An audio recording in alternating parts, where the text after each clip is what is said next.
We are back in action, back on the mic, talking more NFL football on the pod. I don't have a name for the pod, but it's okay. We're still talking ball, mainly NFL.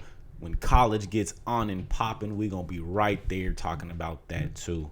But in the meantime, there's a lot of stuff going on in the NFL that we can talk about. The NFL year is honestly, the way it's constructed, is perfect for having topics to talk about pretty much all year long. So right now, a lot of moves have been made in free agency. We've already talked about some of the trades and some of the signings that have happened. And now we get to talk about a couple more things. Some good things today that I want to talk about. Yesterday, we talked about a few bad quarterback signings, in my opinion, that were made. Today, we get to talk about two good, smart quarterback signings that happened in the league. And we get to talk about those teams and what that means for them moving forward and the projected outlook for those teams. So let's get it popping. The NFL week yesterday ended with a bang that I think a lot of us saw coming. Kyler Murray to the Minnesota Vikings. I saw it coming. I'm sure the Vikings clearly saw it coming. They're the ones that made the decision. The fans saw it coming. The media saw it coming. And J.J. McCarthy had to have seen this coming. How could we not all see this coming? Because the state that the Vikings are in right now, they're in a very unique position where they are a very competitive team and they have a roster that can win some games and make a run in the playoffs if they have the right quarterback play. They almost did it a couple years with Sam Darnold. They wanted to try it this year with J.J. McCarthy, their first round pick. But that didn't pan out. And they still ended up winning 9 games. I believe they finished third in their division, ahead of the Detroit Lions, who had won the division the year before that. So the Vikings were in a very unique position where they are wanting to win right now. They have veteran players on their team, Justin Jefferson, Jordan Addison. They want to win now. So you need to make moves that show them that you are trying to win. And although I'm sure they try to be supportive of their quarterback, they want to be supportive of J.J. McCarthy, but you can't just sit back and just say, let's run this back again. You can't do that. So you have to do something to show that you are trying to win some games. And I think this move of Kyler Murray is exactly what they're doing. Now, there weren't a lot of options out there in free agency or even to trade for certain players. So Kyler is probably the best option that they had at the moment. Personally, I think going after Malik Willis would have been a smart option as well. Maybe even Mac Jones was an option, but you would have had to trade for him. Bringing Kyler Murray in doesn't cost that much against the cap space. So it's about it's like $1 million contract because the Arizona Cardinals are going to be paying him the big portion of the money this year. So the Vikings basically get to bring in a veteran, someone who has some experience, who's been in this league for, I think it's like 7 years or something like that. He's able to win some games. He's got a lot of traits. He's fast. He's got a big arm. He's just not very tall. And social media is very quick to point that part out. So he doesn't have that trait, but he's got other traits that make him a very good quarterback option. So I think they're happy to bring him in. All they need is decent quarterback play. We saw it with Sam Darnold. Sam Darnold was playing, and they won, 13 games, 14 games with Sam. His problem was he just was not clutch in those big games that they needed. Bounced in the first round of the playoffs. But little did we know that he was going to go to the Seahawks the next year and win the damn Super Bowl. So looking back on that, that's what got their GM fired, in combination with J.J. McCarthy not being a good quarterback. And they traded up to get him in the draft 2 years ago. This cannot be a good feeling for them. He is failing. The only thing successful about JJ McCarthy is the meme that goes around social media about 9. Yeah, I'm 9. I'm not going to lie. I love that meme. That meme needs to stick around forever until the end of time. Or at least for the next few years. I don't know. It's a great meme, though. I love that meme when they be cropping different people's faces on it. It's an amazing meme. That needs to stay around. Now, bringing in Kyler, I think this is a great option. I think this is a great option for him. I think they are going to be in the running for number 1 in their division. I honestly think they might win the division with this move right here. Because honestly, all they need is decent quarterback play from Kyler. As long as he's not throwing interceptions, there's no way he could be worse than JJ. As long as he's not fucking up and he's just playing within the system, I think they're going to have a chance to win the division. Because if we think about the rest of the division, you have the Chicago Bears, who I think most people feel like they overachieved last year. I think they overachieved a little bit, but I think they are primed to have another good season next year. But I don't know if they're going to be the number 1 in the division. I think it's between the Bears and the Vikings. The Packers, they just lost a bunch of people. Romeo Doubs was gone. I think he was a great receiver for them. He seemed to always come up with big catches and big moments.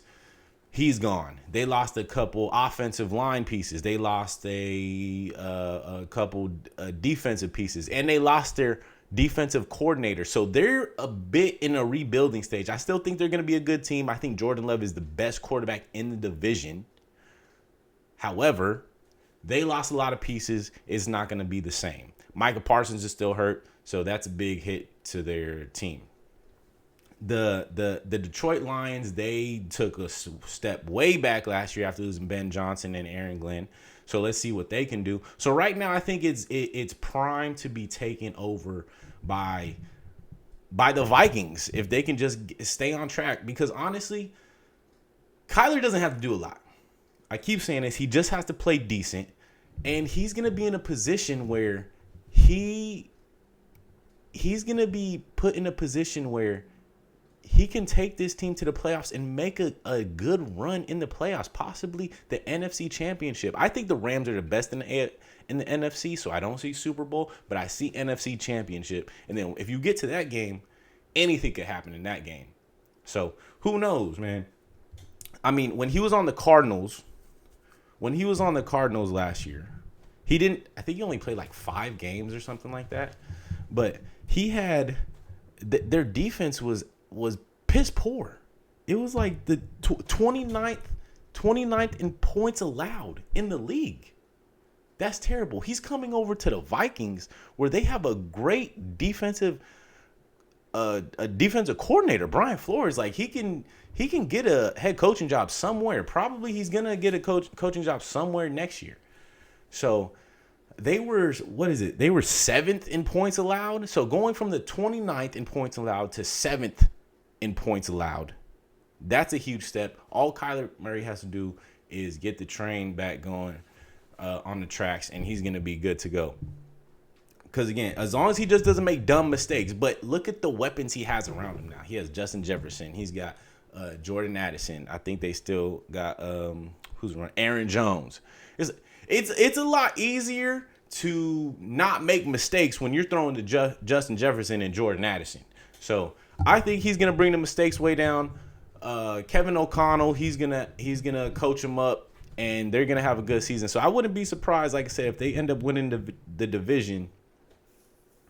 And they even get like a softer-ish schedule. They have a third place schedule because they finished 3rd in the division. So they play the NFC South, which that's a terrible division. They play the Saints, the Bucks, the Panthers, and who else is in that division? I can't even think of it. The Falcons. I don't believe in any of those teams, so I bet they go at least 2-2 in those games. And then obviously they gotta play the Packers twice. They gotta play the Bears twice. They gotta play the Lions twice. I'm not gonna lie. This is a very good division right here, and this is a gauntlet that they gotta run through. But like I said, it's up for the taking. So the 3-3 at least right there. And then they play the AFC East, which 2 wins against I guess it's one. They played the Jets once, so that's gonna be a win. The Dolphins are rebuilding. The Patriots, they are. I'm not gonna say they was fugazi, but I didn't think they were Super Bowl level last year, even though they made the Super Bowl. So I think that's a winnable game, and then of course you got the Bills. That's gonna be a tough game, but the Vikings are right there to have a good season. So I really think that they are primed for a big jump this season. And as far as what this means for JJ McCarthy, Dunzo. He's Dunzo, Bunzo. Yeah, I'm not gonna lie. I did not believe in him coming out of the draft. I didn't really believe in him or Bo Nix, to be honest, coming out of the draft. Bo Nix is actually decent. JJ confirmed my non-belief in him. Now, part of it is he's been injured a lot over these last couple of years. He had 10 starts last year, and he was injured the entire previous year. So, with that being said, it's like it's hard to trust JJ, even if the coaching staff wants to believe in the potential talent of JJ. You can't even believe he's gonna stay healthy enough to be on the field. It felt like he was getting hurt every other game last year.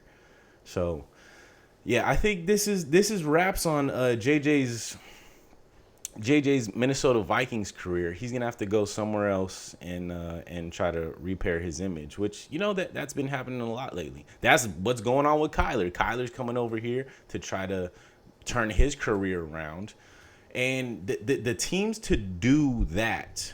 It seems like you either go to the Vikings, you go to the Seahawks, or you go to the Niners. Those seem to be like the 3 places that you go to try to turn your career around.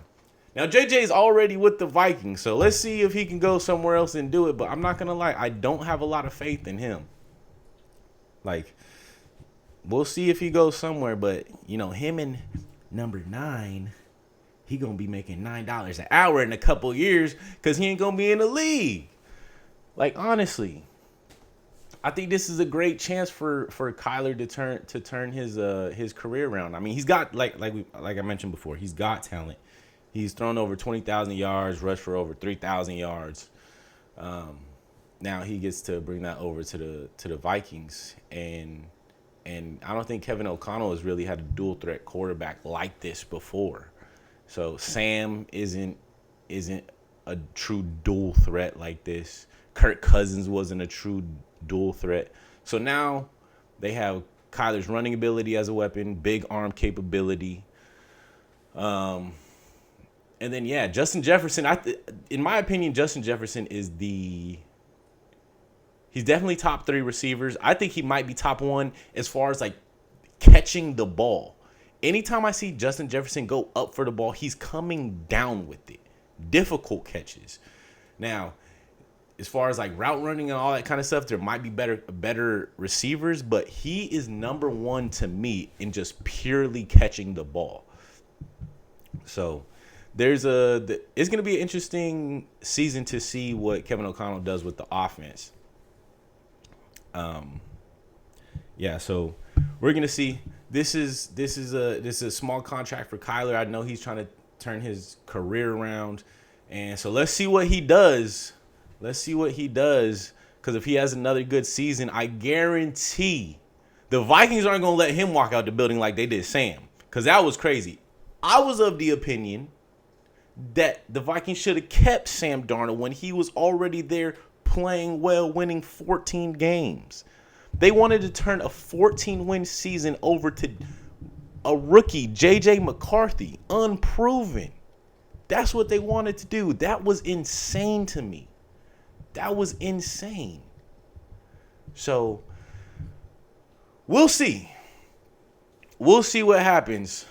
But I think this is, if Kyler can't turn his career around here, then he's not gonna turn it around at all. Because Like I said, it's the Vikings, it's the Niners, it's the Seahawks. It's clearly Kirk Cousins was good when he was with the Vikings. Goes to the Falcons and he's buns. Even though he tore his Achilles, I know, but he was buns. Sam Darnold was good with the Vikings. He was good with the Seahawks. Russell Wilson was good with the Seahawks. Left the Seahawks, was buns with the Browns, with the Steelers, and with the Giants. Mac Jones on the Niners, good quarterback. Brock Purdy, good quarterback. So these seem to be the places where quarterbacks seem to be able to look better than they actually are. Or maybe they are that good. Who knows? But we'll find out. So as far as JJ, I think he's done. Kyler gets to boost the Vikings into number one in the division and make a playoff run. So if you're a Vikings fan, I'd be super happy. I'd be super geeked. I think you got a good future ahead. So if he has a good season, he might be your future quarterback. Look forward to that. And another team that made a great quarterback signing was the Miami Dolphins. Now, we all saw this one coming too. Like they're in a complete, I wouldn't say a complete rebuild, but you could tell they are rebuilding, restocking. They are trying to build something for the future. They brought in Jeff Hafley. They got a new GM. They got rid of Tua. Tyreek is out of the building. There's a lot of moving and different pieces here going on. And they bring in Malik Willis. This was a great signing for them, for a team that needs to be invigorated with some new juice at the quarterback position. And I think Malik Willis can do just that, because right now he's on a trajectory of going up. Not a ton of quarterbacks are going up right now. He was their best option. Kyler could have possibly been an option, but Jeff Hafley was on the Packers with Malik Willis, so he's familiar with them. So I'm sure Jeff Hafley feels comfortable with that. Malik Willis feels comfortable with that. So that's a good relationship right there. And there weren't really a whole lot of other options. Mac Jones is like he had a good season last year when he had to step in for Brock Purdy, but he's still under contract with the Niners. So the Dolphins or whoever would want Mac Jones would have had to trade for him. And I don't think anybody really wanted to give up any type of draft capital or players when you have someone like Malik Willis in free agency. So this was a great pickup for them. Malik Willis, he hasn't had a lot of starts, so I hear a lot of the media talking about he only has 6 starts. How are you going to trust him to be the face of your franchise now? Well, he was just with the Packers, being coached by Matt LaFleur. He's never really been given a true chance to be the head of a team from the moment that he got drafted. Like when he got drafted by the Titans a few years ago, he was the backup for like 2 years, and then they draft Will Levis. Like what? When you make that move, like what's going on? What's going on? It's like you got Will Levis and then Malik Willis, and then Malik Willis was even behind Will Levis on the depth chart a couple years ago, and we saw how bad Will Levis was. Like, bro was terrible. I thought he kind of had an arm though. I thought he had some decent traits, but he wasn't a good quarterback either. So Malik Willis goes over to the Packers, steps in for Jordan Love a few different times, and plays amazing 2 years ago when Jordan Love was hurt, and then whenever he had to step in last season, he played phenomenally. So I think the consensus was on Malik was that he was the top quarterback in free agency this year. So this was a great pickup for the Dolphins. And just like Kyler, he's got traits. He's got a big arm. He's fast. He's quick. We can see that. Even more than Jordan Love. Packers fans low-key thought that Malik Willis was a better quarterback than Jordan Love or more productive. I don't think so. But there's an argument for that just because he has a little bit more traits. He can run the ball. So coming over to the Dolphins, I think you're gonna have a new look Dolphins. Now they were fast before, but now you got Malik Willis at the quarterback position who can run. You still have Jalen Waddle, speed. You have Devon Achane, speed. And then you pair him up with Bobby Slowick coming in at the offensive coordinator. So it's going to be a good test for Bobby Slowick to see what he can come up with, how creative he can be with the offense. Because last time we saw him in that type of position, he was with the Houston Texans, C.J. Stroud's rookie year in the league. And C.J. had a great year that year. A lot of people expected them to make a deep run into the playoffs the following year. And it was underwhelming, and that's what got Bobby Slowick fired ultimately. But then we see this year, C.J. Stroud took an absolute dump in the playoffs. So the question was it really Bobby Slowick's fault, or were they just blaming him? Because C.J., good God, I wanted the Texans to go to the Super Bowl, man. I was rooting for them. I wanted C.J. to have a good year, a good playoff run, but he crumbled under the pressure. That was embarrassing for him. So hopefully C.J. can bounce back next year. But Bobby Slowick gets to get an opportunity to work with Malik Willis and Jalen Waddle and Devon Achane and do something with his offense. And let's see what they can do, man. Now, I do expect this to be a few years into the making, into really building a program. I think this is going to have to be something like similar to the Lions situation when Dan Campbell took over. I think it took them a couple years to get the ball rolling on things, because this is taking a look at the Dolphins schedule. It's not easy. The Dolphins have a gauntlet of a schedule next year for having a third place schedule. They play in their own division, right, where they got to play the Bills twice. They got to play the Patriots twice, who were just in the Super Bowl. They play the Jets twice, so that's two wins right there. I think the Jets might go 0-17. But they get to play the Jets twice, and then they play the NFC North, which we just talked about that conference. Vikings, Bears, Lions, the Packers. Like that's one of the best divisions in football. One, if not two. They're number one or number two best divisions in football. So that's going to be a gauntlet. Then they have to play the AFC West, which that's probably the best division in the AFC. Top 2 or 3 divisions in the NFL. The Chargers, the Chiefs, the Raiders, who made a lot of good signings, and I'm seeing some upside for them next year. The Broncos, who were just in the AFC Championship. They've got a gauntlet of a schedule, so I wouldn't expect too many great things to happen for the Dolphins this coming season. But like I said, there are some positive things to look forward to with pieces to the offense. And then Jeff Hafley coming in as a defensive coordinator-minded person and seeing what he can do with the defense. So bring in Malik Willis. You got some pieces on offense. You combine that with whatever Jeff Hafley can do on the defense. And hopefully you got a full team that can compete. And the big difference that I think is going to need to change around the Miami Dolphins is the culture. Because what we saw happening with the Dolphins when Mike McDaniels was there was not a lot of accountability. There were players like showing up late and finding them and it not really making a difference, right? So there was just a lot of cultural things that were going on that didn't seem to be going very well for the Dolphins. So that's probably the biggest thing that can have the biggest impact in year one, is just simply implementing a solid culture around the Miami Dolphins program. So let's see what they could do there.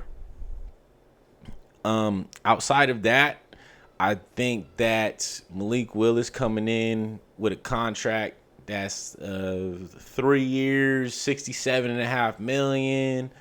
I'm happy for him because he like I mentioned before, he never really had a chance to really be the starter on a team through the full season. So he's actually going to get an opportunity to prove that he is a starting quarterback in this league. So it's going to be exciting. It's going to be a new look for the Dolphins. It's going to be an interesting team to pay attention to throughout the NFL year. I'm sure the Dolphins fans are just happy to see some new faces in the building and see what the future looks like and can hold for them. So I think as far as putting the Dolphins in a new position, this was the best thing that they could do, is sign Malik Willis and get Tua up out of the building. He was an injury away from never being able to play again. So whether you believed in Tua or not, talent-wise, he was a liability as far as his health was concerned. So I think this was the right move, and if it wasn't the right move, they can draft another quarterback. Hopefully they give Malik Willis definitely 1 year, hopefully 2 years to just see what he can do. But a lot of quarterbacks seem like you get 1 year to show what you can do before there's a lot of noise about pivoting off of you. So we just saw it with J.J. McCarthy. We just talked about that. There was even talks about Caleb, the Bears pivoting from Caleb if this past year didn't go very well. But he made some changes, and Caleb ended up looking like a top 10 quarterback towards the end of the year and got to the divisional round of the playoffs. So he secured himself for a little while. So, yeah. So hopefully Malik gets a good chance and the Dolphins are put back on course. If they can't beat the Jets next year, then I would say this is not gonna go well for them. But that'll be the litmus test for just a little bit of positivity. So let's hope they can get that out the way. But other than that, those were the two quarterback signings that I thought were great moves in the free agency period. And both teams, I believe, will be, invigorated with some juice and some positivity moving forward. So it's going to be an exciting NFL year. Hopefully, once we get to the draft, there's more pieces that these teams can add to their teams, and it'll really solidify what every team in the NFL is going to look like, and we can actually make some predictions and see who's going to win the divisions and see who's going to be the predictions for Super Bowl playoffs and all that kind of stuff. So let's keep going. There's some more signings that can be made, maybe some trades that go on during this offseason. Who knows, when Max Crosby is fully healthy, maybe he gets traded later on. So there should be more excitement coming up, and let's keep rocking.